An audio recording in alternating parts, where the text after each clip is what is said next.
Well, hi everyone and welcome. I'm Meredith Byers and I'm the host of our Society of Breast Imaging social media webinar this evening.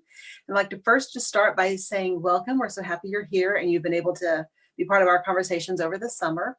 And then let me have everybody introduce themselves. I think we'll go to Dr. Watson first. Yeah, hi, I'm Dr. Nina Watson. I'm a board certified diagnostic radiologist based out of Atlanta, Georgia. In addition to breast imaging, which I love and I'm passionate about, my mission also is to inspire busy professional women to seek happy, healthy, active, fulfilled lives. Awesome. Dr. Malik, you want to go next? Hi, sure. Thank you for having me this evening. I'm Dr. Anjali Malik. I'm a board certified fellowship trained breast imaging radiologist in DC at Washington Radiology. I am also on the medical advisory committee for Bright Pink, which is a nonprofit that seeks to educate and empower young women on their breast and ovarian cancer risk identification, management, and reduction. And we were talking earlier about things that we learned or things that we missed from COVID. And I think I echo everyone when I say I miss traveling. Absolutely. Dr. Zhang, you want to go next? Yeah, so my name is Zhao Zhang. I'm currently a breast imaging fellow at the University of Pennsylvania. I'm also very passionate about our breast imaging, especially I really want to help minority women who have limited access to care to get screening.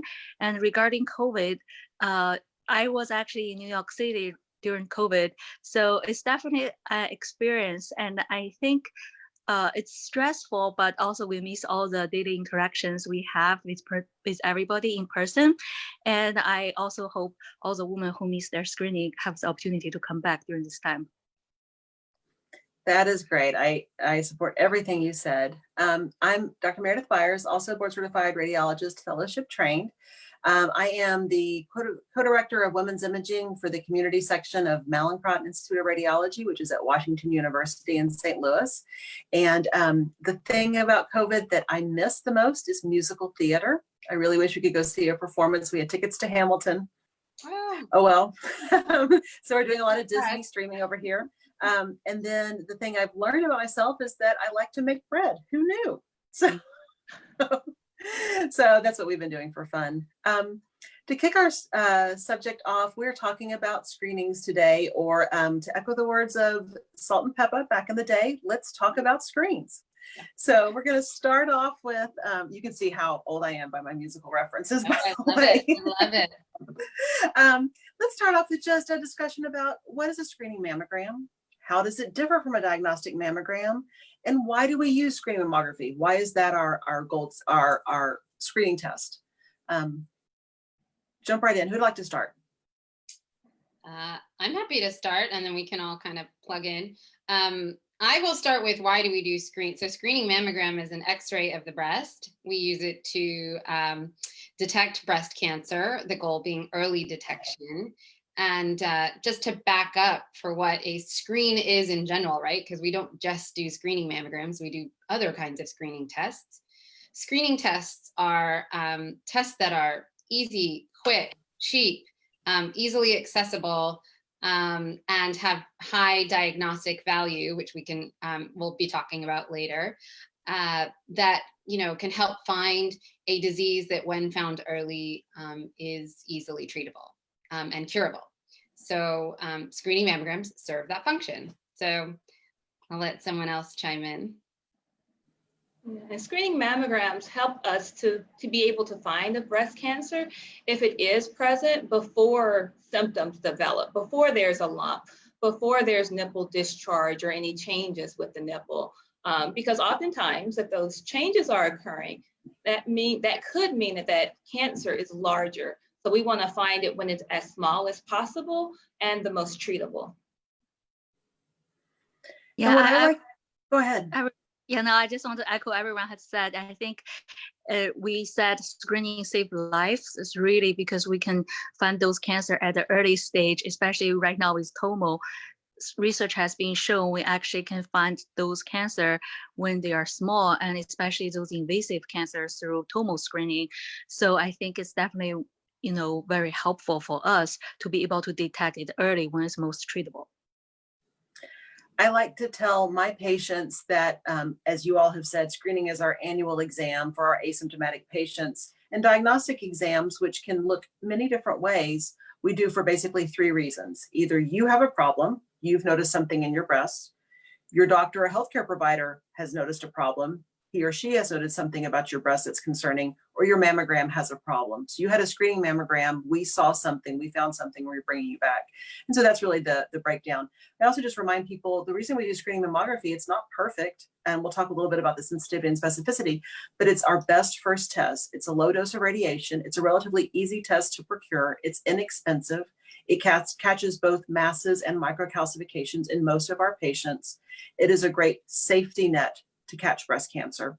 And we go from there to do more specific workup. So, okay, let's move to the next one. And I don't know if anybody's going to want to tackle this one because it's fraught with conversation. Let's talk about screening recommendations. Who recommends what, and what do we believe is the right recommendation? Okay. Well, I mean, the Society of Breast Imaging, which we're all here with tonight, knows that the data shows and therefore recommends annual screening mammogram for women at average risk starting at the age of 40. Average risk being those of us who fall in that 1 in 8 over the course of our lifetime, which is the 12% risk. So that's what the data has shown to reduce the mortality, save the most lives via early detection. But I'll let one of the other 2 panelists talk about what some of the more controversial guidelines are. I can talk with those since, we do have the U.S. task force, preventive task force that recommends starting at age 50. But then we actually see clinically there are women who come in when they are 49, and then we found something, and then we call their primary care, inform them about the result, and the primary care was like, oh, I'm so sorry, I thought she doesn't need to start until age 50. I'm so sorry that happened. So I think it's really like, if we see the data has been shown that screening reduce mortality after age 40. The only reason some society recommend age 50 was because the high recall rate. But with TOMO, our recall rate has been going down. On the other hand, if it's a baseline screening, then sometimes we don't really know how the breast looks. So the recall rate is higher for baseline. So if we delay the screening, then the high recall rate may be delayed into a later age. So, I think but all the data has been consistently showing that screening start at age 40 save lives. And screening starting at age 40 is so important too, because research has shown that younger women that age 40 to 50 have a higher chance of having more aggressive breast cancers, meaning cancers that grow fast and spread sooner. So finding those cancers as soon as possible is vital. And that's why starting at age 40 for average risk women is important. And 1 in 6 cancers that are found are in women in the age 40 to 40 bracket. So it's not like we are just catching a few aggressive cancers, that we are actually able to have a huge impact on the morbidity and mortality. The overall life years that are saved is more impactful. And so again, I think we all here would agree that starting at 40 saves the most lives. I think those are all excellent points, and it's really important for us to educate both our patients and our providers about the absolute need to start at age 40.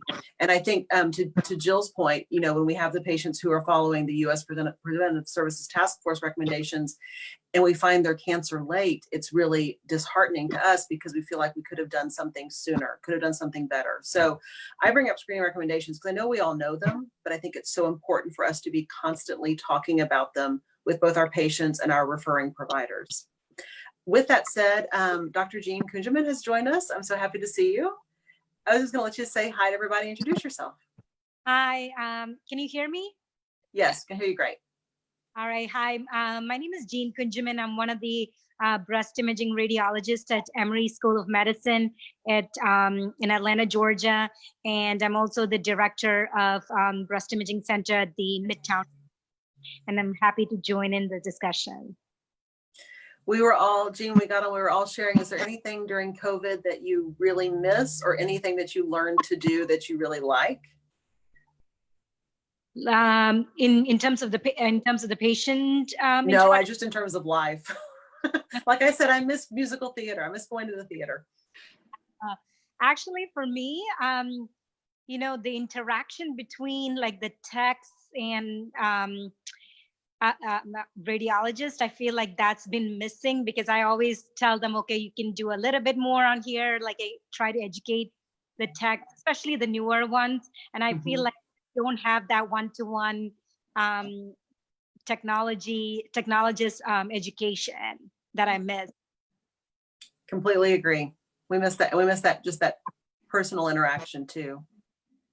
And I think we'll all agree our techs are rock stars, and not being able to interact with them is painful. Yeah. Maybe we can talk a little bit about screenings, of the number of people who are screened, then what is the number that's called back, what number moves on to biopsy, and what number actually moves on to a diagnosis. Because I think there's a perception that breast cancer is everywhere and everybody has breast cancer, and the numbers are actually not as high as you might be led to believe. Sure, I can start. So usually for every 1,000 women that are screened, about 100 gets called back. So it's about 10% callback rate. I know with tomosynthesis, it has gotten down some. And as far as out of the 100 people that are screened or called back from the screening mammogram, about like 80 of them don't need any biopsies. So like 20 of the 100 would need biopsies. And depending upon the the cancer detection rate, anywhere from like 5 to 8 of them will have cancer out of the 20 biopsies. I think you summarized it really well. I think this is an important lesson, especially if you're a fellow or a staff teaching residents, is that when we do our radiology rotations through breast imaging, you see a lot of cancer. And everybody either has cancer or had cancer. And I feel like I developed a mindset of everybody's got cancer. You're right, like I should be finding out every mammogram. Then when you go out into perhaps a community or suburban or private practice, you realize, no, actually, there's a lot of normal mammograms out there. And so finding that fine line between reading a stack of so many mammograms that were all normal and then seeing the cancer that comes through on your next one, it's an art. I just think it's important to know that going in. So let's talk a little bit about just going off of where Jean started, the callback rate and what that means and what tomosynthesis has done to your callback rate. And are you using tomosynthesis for all your patients? Sorry. We are doing tomosynthesis for all our patients. We started in the March of 2014. So it's been the last a little over 6 years that we've been doing tomosynthesis for all of the patients, all of the screening patients. So as far as the screening, our callback rate has decreased by about 20%, and our cancer detection rate actually increased about like 50%. So our cancer detection rate really increased with the tomosynthesis. And my practice has actually been using it since 2012. We were part of the original AJR paper, the two different journal papers. And I think it depends on where you start from as to where you end up. So Jean, for example, is in an urban academic center. So you are probably getting a higher rate of baseline screening mammographies, which, as Jill pointed out earlier, is where you tend to get a lot of your callbacks from. We know when we first see a woman, it could be her totally normal breast pattern, but it's our first time taking a look at things, and we just need to make sure that every little bit in there is exactly what it's supposed to be. So we tend to get more callbacks for those women versus I'm in, an outpatient private practice setting where our patients are coming to us year after year. So our callback rate starts at a lower rate to begin with, but Tomo did certainly have an impact on that. So just something we see depending on center to center and what their percentage of baseline screening mammograms are. I read an interesting article in AJR in 2017, which talked about the sweet spot of callbacks, both talking about the use of tomosynthesis and how for us, I think universally, it's brought our callbacks down.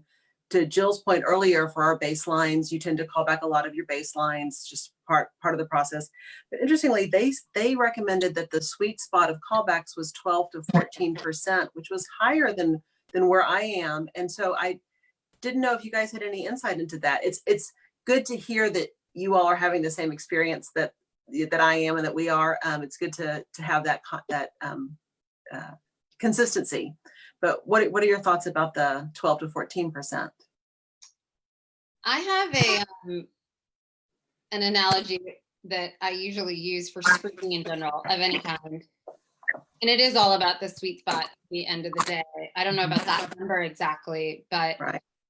I equate screening mammograms when patients are like, I got called back and now I have nothing and it was anxious, you made me anxious and I don't ever want to get a mammogram again because I'm so scared of being called back. I equate it to the PSA screening that none of us get to do right now. I don't think any of us are flying around. I'm certainly, sadly not. But when we are jetting around to meetings or fun vacations, we go through TSA screening, pre-check or not. And so frequently you'll say, you'll get your bag pulled out and they'll say, I need to check it. And you didn't pack anything in there. And in the end, they don't find anything in there, but it was just that one little thing that was kind of shiny. And was it something suspicious? Was it not? And yeah, it's a little irritating. You have to repack your things. You're rushing to the gate. But would you want to be on a plane where, the flight attendant said, well, we have some things that kind of look suspicious, but we let them go because we knew everyone was in a hurry? And the answer is no. Well, no one wants to be on that plane. And so in the same way, if we see something that's just a little funny and probably is nothing, but we do need one more picture just to make sure, that's why you're getting called back. And, in terms of the patient not feeling anything, seeing something, it's the same as the TSA guy. They can see way more than we can see. If someone slipped something into our bag when we weren't looking, we're never going to know, but they're going to be able to catch it.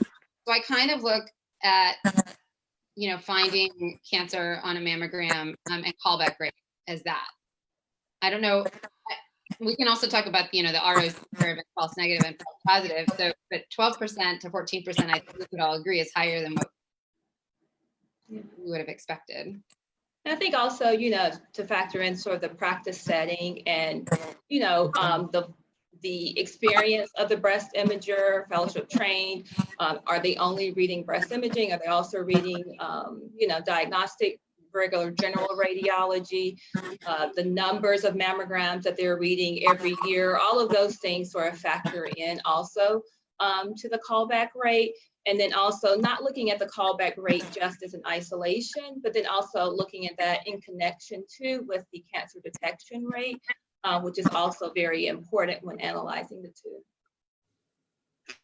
Yeah, and also one thing that I tell my family member, and also the woman, is try to go to the same place, because it's really helpful. Sometimes we see something, it may not be in the prior year's screening, but if you go back a few more years, it may be there. Those things can just be technical, how the breast was lined up under the the tomo or the mammo. So I think it's really helpful for them to go to the same place every year consistently. So that gives us more data to try to lower our callback. And also, just even if they come as a new patient, if we see something, we always try to get the exam from other center first. That's actually, we have been, all of us has been really good on that. Another thing was like when we go to conferences, those people from Europe present those super low callback rate. I'm almost always like very curious to know, how they practice that to have such low callback rate in Europe. But that's just another thing. That's a very good point too, that you make about, going to the same, facility to have your mammogram every year. Because those priors make a huge difference. There's been so many times where I saw something and I would have called it back for additional imaging. But then when I was able to compare to the mammogram maybe 4 years ago or 5 years ago, still able to see that area that was there before and it hasn't changed, most consistent with benign findings. I completely agree. And just like in every other aspect of radiology, old films are our best friend. And we're at a point in our hospital system where we get digital transfer of images. So even if a patient has had a mammogram done outside of our system at a different location, we can also receive those DICOM images during the day. So I'll still be able to read it with her priors. And so I tell patients, even if you don't have your priors, even if you don't remember where your priors were, still get your mammogram. Let us do the work for you. We will help track down your old films and we'll get them for you. The most important thing to us is that you just show up for your mammogram. So I think this is a great segue to talk about a couple of things. The first is the concepts of false positives and false negatives. We've referenced that a little bit. And then to maybe talk about the sensitivity and specificity of mammography. So anybody want to jump in on that? Well, kind of like Dr. Watson already referred to, taking the callback rate and the cancer detection rate into account. That's where you're seeing your false negative, false positives come into play. So we have this thing in science and statistics called the ROC curve. And it starts out here and it curves up. And if you're down here, it might be everything that you call back as a cancer, but you're missing all the cancers out here. And if you're up here, you call back a lot of things and not all of them are cancer. So you want to be somewhere in that sweet spot, which, the paper that you read said 12 to 14%. We all know it varies depending on our practice, urban, rural, a lot of baselines, it's not. But the goal is for, you want to be finding typically 8 per 1,000, 8 cancers per 1,000 screening mammograms. So that's, I think another thing that we'll be talking about later. That's what the data has shown, but that's what MQSA sort of looks for, those kinds of numbers when we're talking about how we are all detecting breast cancer. When I was in training, I had a co-resident who absolutely mammography just terrified him. He's in neuroradiology, which is something I would never want to do. So, we all find our way. And he said that if he were a mammographer, he would call back everything. And, I guess that's one way to never miss anything, but that's a way to make everyone, kind of miserable. So. I think for me personally, I find the terminology of false positives and false negatives to be a little deceptive. False positive is saying we called you back and it ended up not being for a cancer. And in my practice, that's number one, that's good news. I called you back, but it wasn't anything. But it's not just about breast cancer, it's about breast disease, whether we're looking at your cyst or your fibroadenoma or something, a calcification that ends up being benign. That's a false positive, but yet it's also important in our practice of reading to call those back, to work them up appropriately, to be able to give them a BI-RADS 3 or a BI-RADS 2, depending on what they are, and to follow those patients. Same thing for false negatives. I'm sure as experienced breast imagers, we've all seen the cancer that developed between interval mammograms. The mammogram that was negative this year, and then when she comes back next year, she has a cancer and it wasn't there in retrospect. So again, screening mammography is good. It's not great. It's not perfect. And there will be false positives and false negatives. That's just the nature of the experience. So just, and one other thing, if anybody wants to tackle the sensitivity and specificity of mammography, otherwise I have some numbers I can share. I would love to hear the numbers that you use, but I typically tell patients it is in the 90s. And we can talk about it, but to loop back to where we started, that mammography, as you had said, was a good safety net. The numbers for sensitivity and specificity are quite high, but also being able to obtain that high sensitivity and specificity while also being easy, cheap, quick, accessible, versus some of the other modalities that we might be speaking about shortly, like ultrasound and MRI. We can't do those on nearly as many women on a daily basis to be able to offer it to a wide population. So I'll let you give the specific numbers that you typically use, but just bear in mind that those go in concert with it being something we can offer to women. Completely agree. Actually, the numbers I saw were a little bit less than what I believed, which was surprising to me. We're looking at a sensitivity in the low 80s and a specificity in the high 80s. So again, 80 to 90% is a good rough estimate, but I really thought it would be closer to 90%. Interestingly, though, as we age, as our patient ages go up, those sensitivity and specificity increase. So in our 40-year-old patients, it's probably closer to that number. In ages 75 to 79, it's 88% sensitivity and 94% specificity. It goes back to arguing about why we should both start our mammograms early, but continue them late in life. The recommendation is to continue mammograms and as long as your life expectancy is 5 years or more. So we see a lot of patients in their 80s and above for mammography, and I just love that the numbers in terms of how mammograms work for them improve as they age.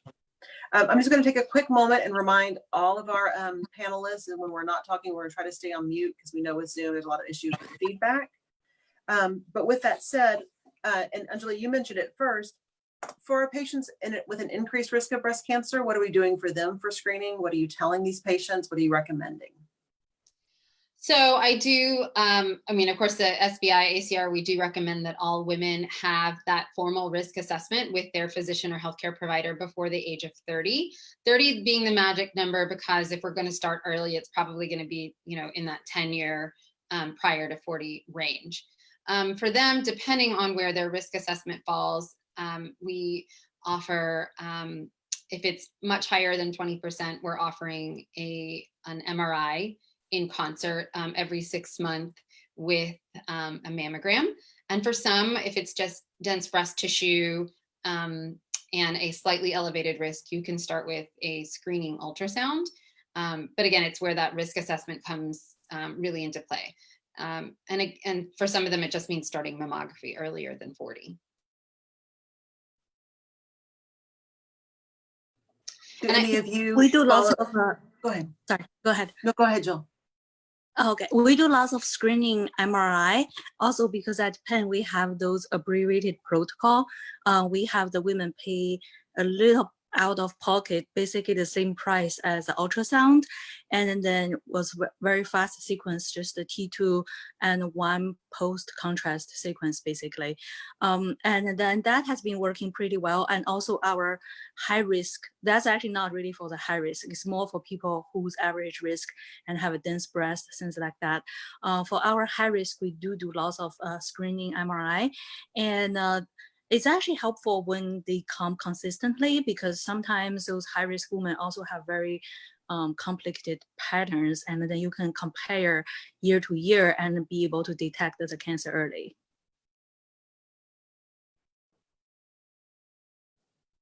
I saw an interesting article shared through Aunt Minnie today talking about, as we talk about sweet spots, the sweet spots for screening MRI averages out to be about once every 18 months. Now, I know we recommend annuals as staggered with their screening mammogram, but because of cost, because of access to an MRI magnet, an appropriate time slot, because of life, that can be a burden to patients. Mm-hmm. And so I just share that to say, if you have a patient who can't come every year or chooses not to come every year, perhaps every 18 months might be a more workable solution for them. Jill, I totally agree with you though. I love it when we can have the consistency of seeing them at least annually, because those comparisons you can make year to year and not having to reinvent the wheel each time is really helpful. Totally. So just go ahead. No, I was just chiming in. I agree. Is anybody doing automated breast ultrasound for your high or medium risk patients, or are you doing handheld screening breast ultrasound?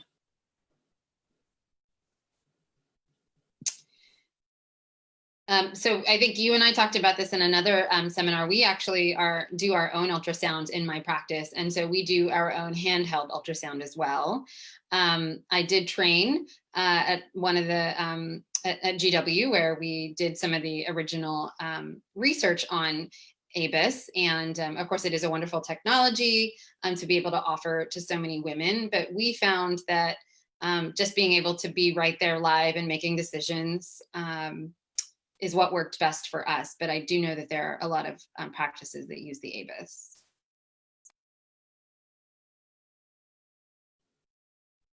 And I think that the good news is there are different ways to solve this puzzle. ABIS may work for one practice, whereas handheld works for another. Abbreviated breast MRI versus full-fledged screening breast MRI depends on your practice, depends on the availability.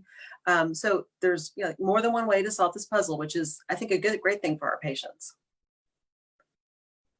So with that said, let's pivot and talk a little bit about MQSA, what that is, how that, if you're a lead interpreting physician, maybe how that affects you, how the introduction of EQUIP has maybe changed, and what MQSA is looking for in regards to screeners.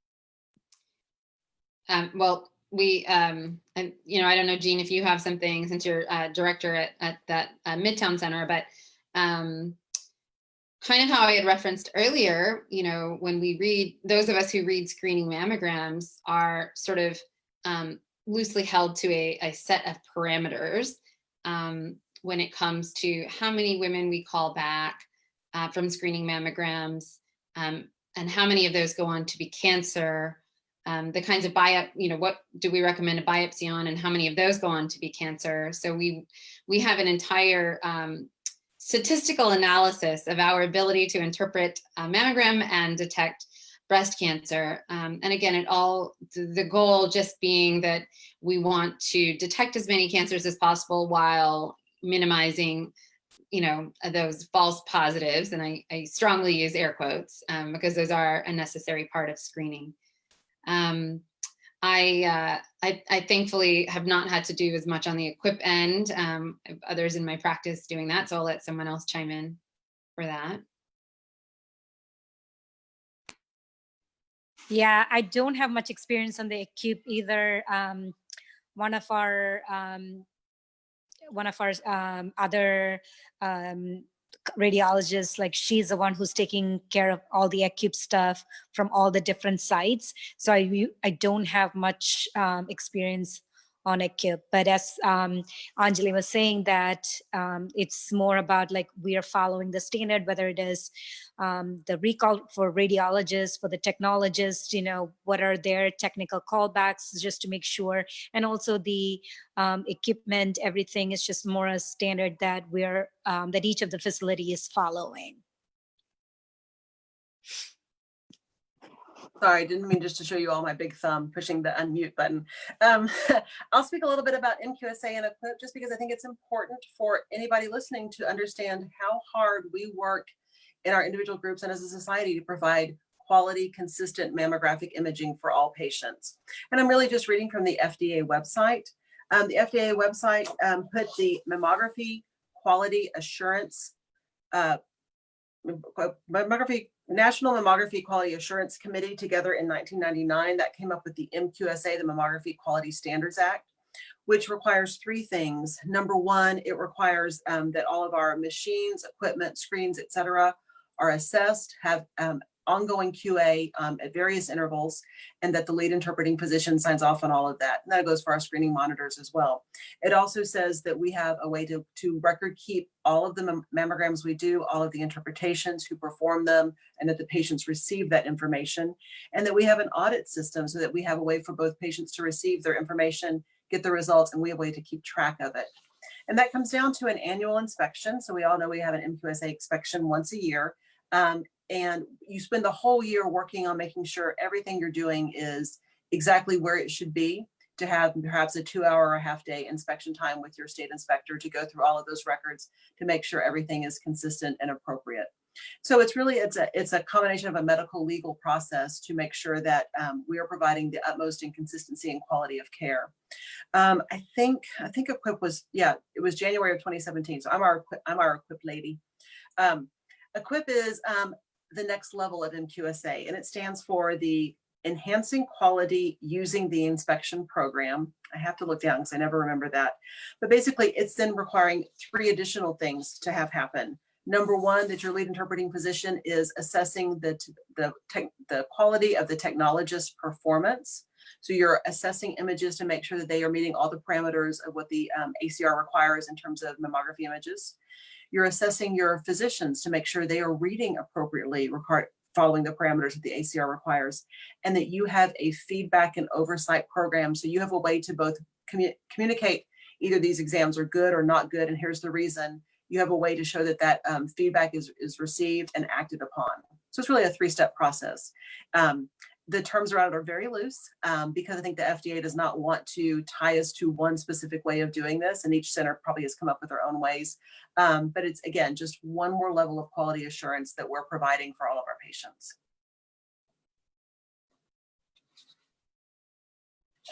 So as we move forward, and I think we'll have probably like maybe 5 more minutes, but what do you tell the patient who doesn't want a screening mammogram? And maybe we can each just kind of round robin, each say, what situation have you talked to a patient about this, and what conversation did you have? Sure. So usually it's not even the screening mammogram. It becomes a woman who doesn't want a diagnostic mammogram for us. So she has an issue but doesn't want a diagnostic. But either way, in terms of a woman not wanting an annual mammogram, I discussed the reasons, again, that we do it and why it would be the preferred way to start as opposed to some of the other modalities. So some things we've already touched on, it being easy, quick, accessible, but also the detection of both masses and calcifications. So, you know, we can on occasion see calcifications on an ultrasound, but it's certainly not the first line of defense. And calcifications can be in our breasts for any number of reasons, most of which are benign, but they can be an early sign of breast cancer, that ductal carcinoma in situ, which is, if we have to find breast cancer, what we prefer to find because it's at its earliest stage, it's still inside the breast duct, and it allows us to find it at a smaller, earlier stage. I also let them know that, you know, everything works in tandem. And so if I just look, for example, you know, if a woman says, I feel something here, and I just put my ultrasound probe down there, I've left out the rest of, you know, the breasts, the underarms, etc. So to me, it is an incomplete examination. I mean, we also, you know, we also qualify it as that, as such, in the report, but. If I'm able, I'll take them into a room where we can have a nice, quiet one-on-one discussion and ask if they are comfortable, if they can tell me what their concerns are about a mammogram. And then once I'm able to know those exact concerns, then address those. For some patients, it may be pain or discomfort with having a mammogram. So we will discuss options, timing with their menstrual cycle, positioning, compression, those type things, to make them more comfortable. Yeah, I think lots of the time it's just the radiation. That's also what we have been read from the news. They are worried about, you know, the breast gets radiated, but it's really very minimal radiation. And also the MSQA, actually we have a very rigorous standards about how much radiation we give to the breast, and it's really a very safe protocol. And also interesting in practice, I actually often see women who wants to start early because they have a family member who have breast cancer, even though it doesn't put them at high risk, but then they feel very anxious about it, and then they want to start early. And in that case, we also have to talk to them about the risk and the benefits, especially those like young breast in their 20s. But I think overall, lots of the time is also, as it has been mentioned, about the pain, about the compression. So I think we just try to assure them about the benefits, and also, you know, it's really very minimum, if any, risks.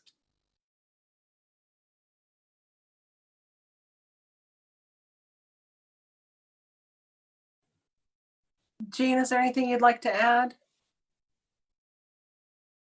I think you're still on mute. There you go. Yeah, no, I think I agree with all of you guys. Mainly the I usually ask them what their problem is, whether it's like radiation versus compression. I feel like the discomfort of the compression out of all the times I've talked to the patient is like the most common from my conversation, and I just say that it is that it is like the tiny amount of compression for just few seconds versus the benefit. Majority of the time, like I would say like 99% of the time I can convince somebody to do the mammogram, but there are occasions where some people are so adamant that they don't want to have the mammogram. Like it's funny because I'm on vacation, but like I'm almost done with my vacation, so tomorrow I'm going back to work. So I was looking through all the emails, and one of the emails said there's this patient who just wants to get a breast MRI and not want to get a screening mammogram. And I try to talk to her, and she is so adamant that she does not want to get any breast MR because of the compression. And I told her that, what if like the breast MR shows something that we had to end up doing a breast MR biopsy? The breast has to be under compression if you need to do breast MR biopsy. But she said like, oh, I'll do it. I will deal with it at that time. So you still have patients who are so adamant that they don't want, although we know that that is not the standard of care, is to have a mammogram. First best screening modality is mammogram on women age 40 and over, or if you're high risk, like age 30 and over. I think those are just all excellent points. If any of you work with trainees or are in training, this is a great exercise to go through with your trainees, for you to be the patient that doesn't want the mammogram, and for them to have to practice how you talk somebody through to get a mammogram, because that's a skill we've all acquired out in practice. But it's hard when you're the resident or fellow and have to go in and talk to the patient who you're worried about confronting them. That patient honestly is probably scared and really wants to be on your team and really wants to have you as an ally in getting her through this experience. So do it. It's actually a really fun exercise, and you learn things you can talk about. The couple of things I do, and you guys touched on everything. Sometimes we have patients who fear it because of a lack of health insurance, a lack of access to it. The number 2 top reasons that people don't get their mammograms in general is, number 1, lack of health insurance, and number 2, their physician recommendation or their healthcare provider recommendation. So it goes back to saying that we talked about, we have to talk to our providers and make sure they understand why we're recommending beginning at age 40, and tell our patients, your provider and I both recommend that you start this now, so that they know that you are working together in what's in her best interest. I agree with the compression. It's always an issue. What we like to tell our patients is that you control the compression. We will put you in there. We'll apply the compression. You have the right to say, no, that's too much, or I can't do this. But at least give it a try. Let's get one image in. Let us do one full field image and see how you do. Rarely do I have a woman get one image done and isn't willing to go through the next 3, but it's getting over that first one. There is always a concern in our practice that we have a lot of implant patients. There's a belief that perhaps the mammogram is going to rupture their implant. I have a lot of funny stories I share with patients about things that have ruptured implants. The mammogram was never one of them, but I've got a lot of other really funny ones. So just trying to share that that's an understandable concern, but it's not a realistic concern. And we're here to do everything we can to take care of you and your breasts. So I just think that those are important things to have in your toolkit of ways to help patients get through examinations. And I totally echo all of that. And 2 other things. It kind of came up earlier, and I meant to mention it when we were talking about screening controversies, and again, why we all recommend annual screening at 40. The 2 differing guidelines, so the USPSTF and the American Cancer Society, neither of them were grade A recommendations. So the USPSTF does grade their own recommendations. And for things like colonoscopy, as an example, when they say we recommend starting colonoscopy for average risk at 45, they've given that a grade A, and they've given every form of colon cancer screening, whether it's the CT, colonography, et cetera. They've given all of those a grade A. whereas they have not given their own recommendations for delaying mammography until 50 and biannual. They've given those BNC recommendations. So just something to be mindful of when I do have some providers who prefer to go with those guidelines. I think, some of the societies also have started adopting those guidelines. And I just say, again, that our, recommendation remains at 40 because it's still the best recommendation. We still don't have anyone else giving a grade A recommendation. And then the other thing that you were talking about, of course, fear, insurance, and pain being your barriers to screening. There are some technologies out there that offer more comfort. They are vendor specific, so I won't go into the specifics, but just women should know that there are options for them to potentially be reducing their pain, and that I think, as Jill pointed out, the radiation is totally safe. And also in having that discussion regarding compression, sometimes I found it helpful just to have this discussion on why we compress the breast. That it helps to spread out the breast tissue and decrease chances of being called back for additional images. Also, it helps to keep the breast tissue still so that we get the best quality image, and again, not having to come back to repeat that image. And also, it helps to reduce the radiation dose to the breast.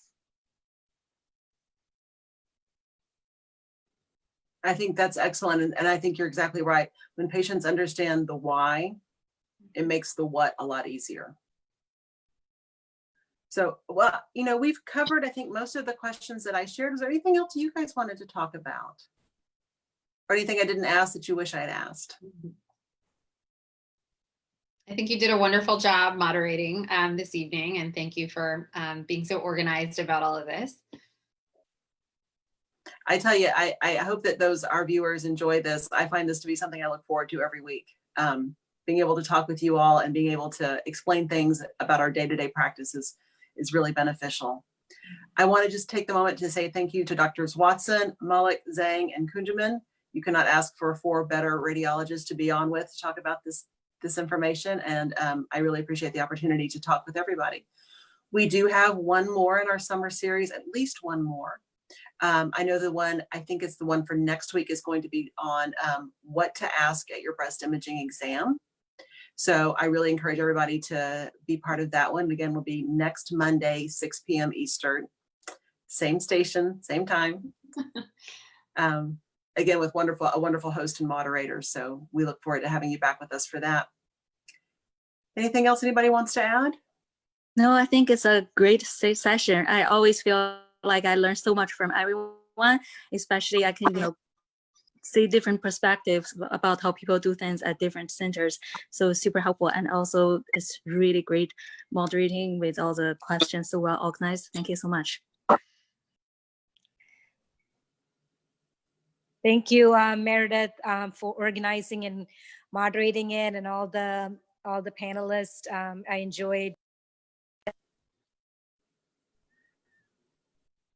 Hi, thank you, Meredith, for organizing and moderating the session. I definitely enjoyed having the discussion with you all. Yeah, absolutely. Exactly.